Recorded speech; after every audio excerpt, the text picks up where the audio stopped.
puasa tapi tak semayang. Tu ramai kau tu terlibat mazhab baru ni.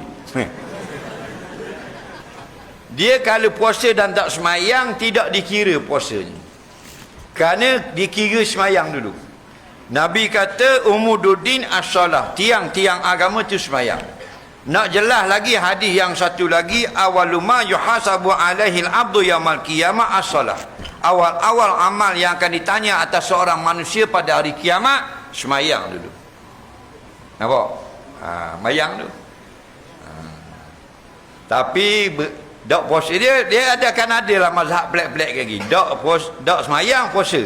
Dok mayang puasa. Ada. Dok semayang puasa. Semayang dok puasa ada kok. Tapi hak jahat kali, dok mayang dok puasa gaya. Siap spek hitam akak. Nampak abang ni.